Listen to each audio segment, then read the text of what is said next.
say I know Levon could win or Michael. Yeah, exactly. Yeah. Nobody knows, and there's a lot of that going on. But I'll say preemptively, because I think we're going to touch on this later. I think that's good for the sport. Yeah. Well, that's as we touch on it now. Yeah. So you think the idea of just seeing the match is good for the sport? Like we need to see it, or the controversy? Like what do you mean? It's good for the sport in the sense of seeing the match, right? Yes, I suppose.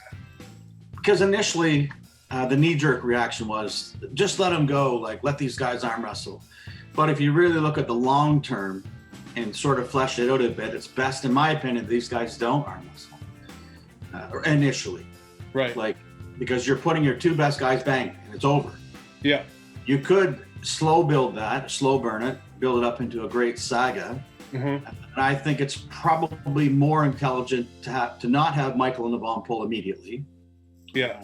And people are kind of overlooking that because of their selfish. I mean, we all have selfish reasons for wanting to see it. There's nothing else going on. Yeah, we want to just see it. Yeah, we want to see the champ versus champ. Yeah. But also, there's merit in having Michael, even though he's 48, having Michael jump through hoops to get where he's got to be. Because let's say he beats number 4, 3, and 2, right? Imagine then the hype for Levon versus Michael. Yep. Because I know a lot of Europeans might think Michael doesn't stand a chance. He was beaten by this guy or that guy in the past.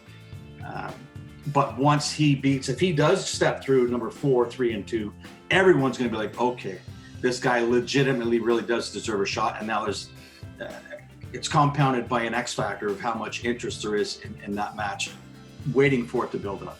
Yeah. Right. I feel like Michael's not really interested in that idea too much. Right. I don't blame him either. Yeah. Well, like you said, 48. There's the time is the factor, and in a sense, to me, it's almost like if Levon doesn't beat Michael, then that's always going to hang over his head of like, yeah, but could you have like obviously everybody who's a Levon fan is going to feel like, well, yeah, he would have crushed him, but there's going to be so many people that doubt that and question that and want to raise that question, and because Michael is the one with the clock, that kind of that card is kind of in his deck where he kind of gets to be like, why would I I've already put my 30 years in, why do I have to pay my dues now, you know what I mean?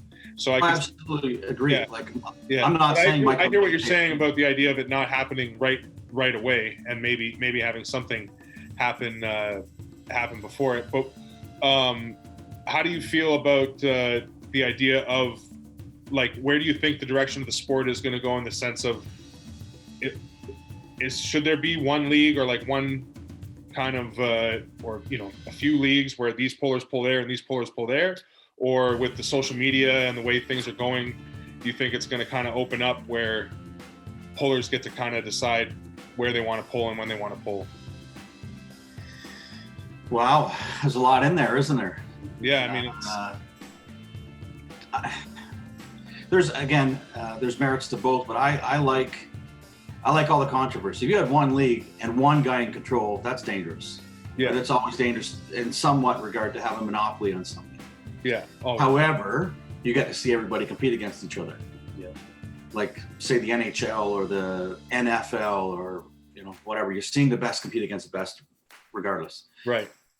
However, having these different leagues is kind of nice. You could have the East versus West. You've got the division sort of rivalries. You've got all that stuff. You've got all that, and you can have these special exhibition matches if the promoters allow it. Yeah. Like PAL versus WAL or whichever league pops up, whatever's the flavor of the month. Right. And the guys, they've all met each other more or less before. The guys sort of know where they line up anyways. I don't know, man.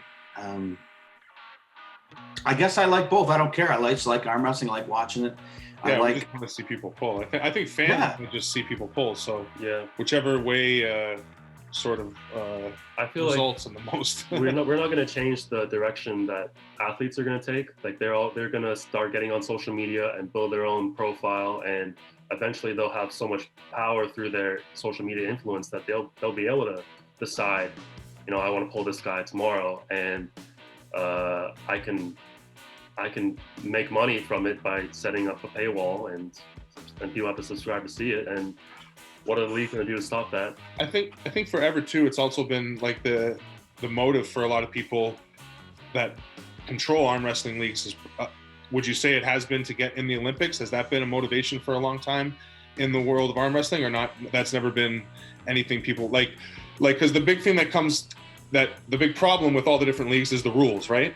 The idea of what rules are we running? Like, that's the big argument and controversy between, well, yeah, so what? Michael can win at WAL with all their wonky rules, but can he come over to PAL and actually beat these guys with our super strict, super crazy rules? Which at the same time, there's an argument both ways, because the super ridiculously strict rules sometimes aren't very fun to watch as a spectator either, right? So there's a point where you just want to see people pull, but at the same time, if it's a serious match for 50 grand, it can't just be like, whatever, like there's got to be defined rules as well, right? Mm-hmm. So it's finding the balance between the two, right?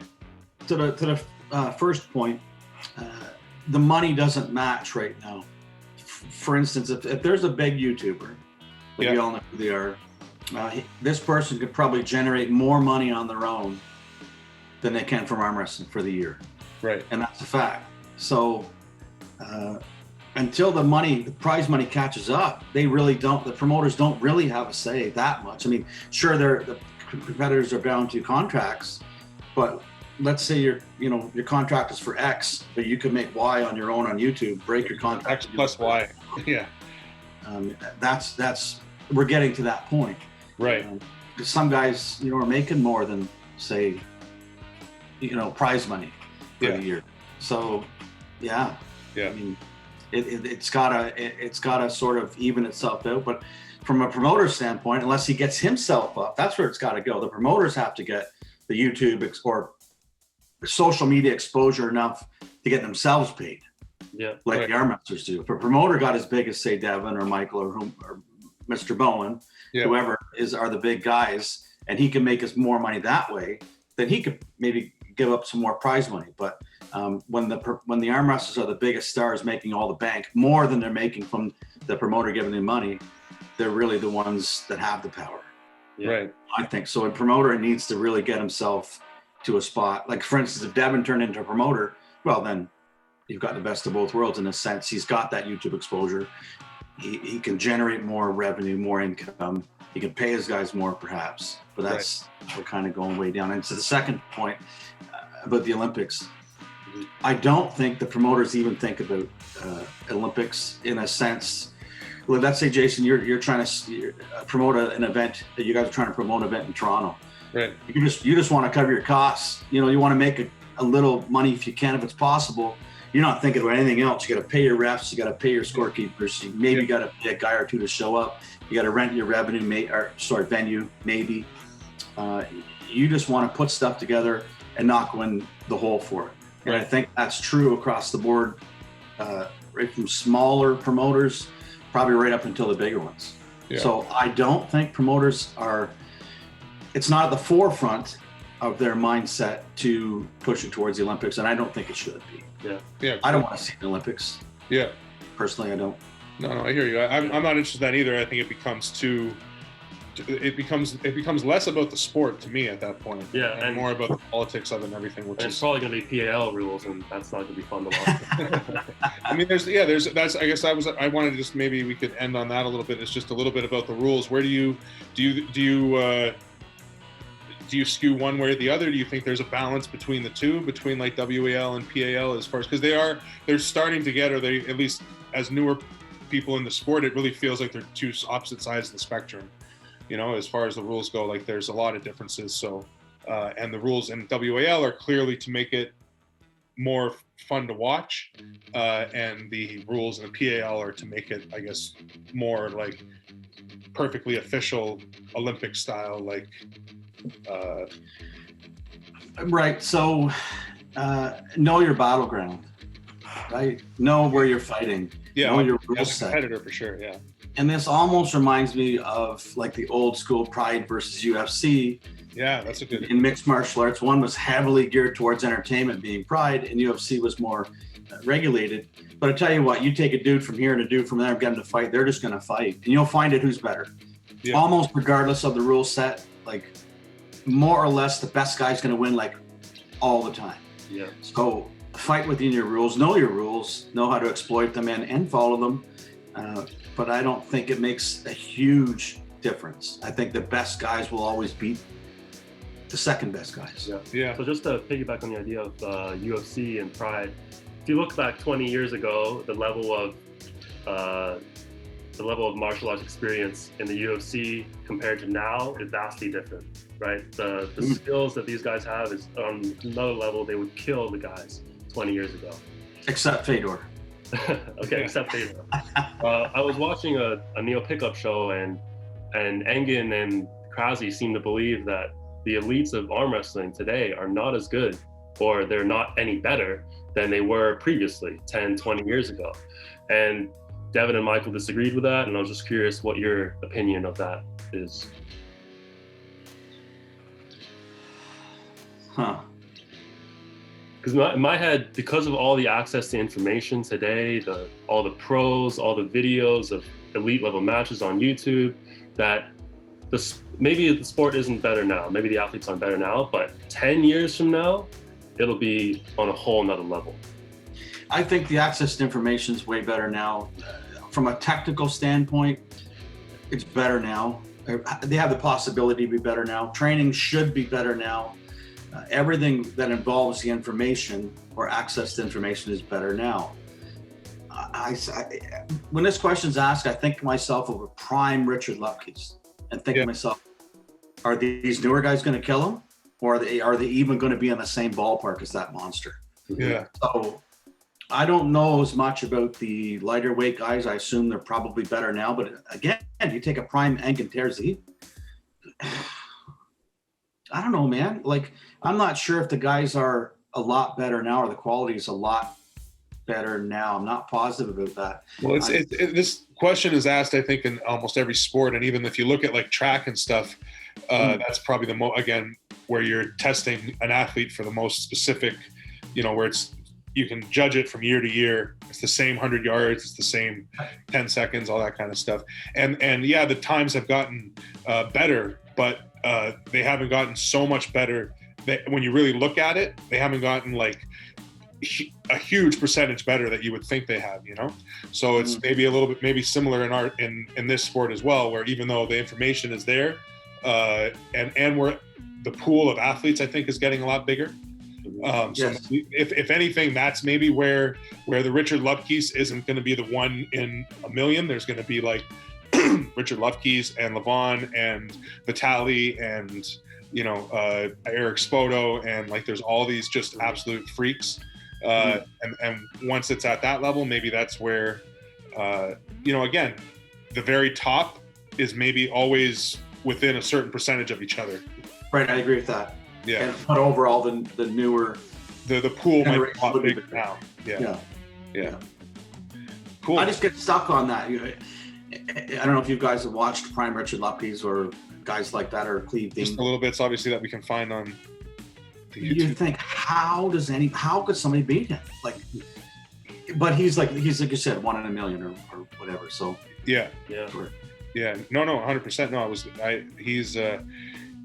he's a freak, and freaks, they exist, and that's the thing, is once the sport grows, it's like Jim Brown. Like, Jim Brown was like 6'2", 30, 240, ran like a 4.5 40. Like that was 1 in a million. And now that's like pretty much every middle linebacker and most fullbacks, to even be a tailback, you got to be either like bigger or faster, or, you know what I mean? Like, and that's kind of crazy to think about. But Jim Brown today would still be one of the best players in the NFL for sure. But would he be the standout that he was, where it was like a man playing with boys? Maybe not, which is probably when Richard Lupkes was primed up, that's probably what it looked like when he was arm wrestling, was like a men arm wrestling with kids. You know what I mean? For the most part. So. And one thing that's different today compared to previous years in arm wrestling is just, unfortunately, the drug use has become, everyone's more knowledgeable about drug use, but also they're taking more and they're willing to take more. And you think that's playing a big role in arm wrestling today? I don't know if it's more or they're taking more. No? I don't know. I mean, maybe. I think there might be more use because there's more arm wrestlers, maybe. But I think the guys at the top were still doing the stuff that they do. Right. Yeah. Yeah, I think. But sorry, did you ask him? Sorry, finish your question again. Ask your question again, sir. It was just whether comparing athletes of today versus previously, maybe that just because of the knowledge and the access to steroids today is greater, that's contributing to the rise in level. Could be. I mean, it's really hard to say. That's another non-factual subject. There's no way to qualify it. Yeah. Really, like it's all opinion. In reality, in the 70s and stuff, it was a lot of it was legal for the most part in a totally different way than it was now. So the use actually back then was probably was accepted in a different way than it was now. So when you go back, if you go back that far, it's hard to. It's definitely hard to say. Hard to say, yeah. But anyway, I think that it's been a pretty good. Thank you so much for coming on. Pretty good interview. I really appreciate it. Anything else you want to add or say before we cut it off? No, I love what you guys are doing. Thanks for having me, and keep doing what you're doing. Keep nerding out. I love that stuff, and I know a lot of other people do too. And it's easier to learn when somebody really breaks things down like you guys do. So awesome. Keep it up. Thank you. Really appreciate that. Thank you so much. Awesome. Well, thanks again for being on, and we'll be putting this up soon. So thanks so much, and we'll talk to you again soon. All right, boys. All right. Bye. Ciao.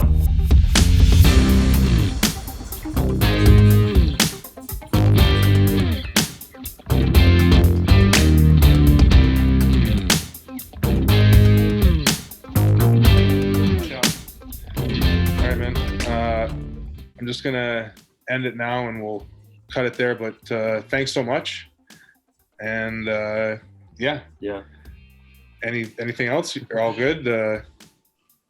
Yeah, I guess I'm good. Yeah. Yeah. Are you still? I thought we were gonna touch on Bowen and RVJ. Oh my God. Do you want to? We can. No, I don't really. We can totally. We can bring that. We can cut that in.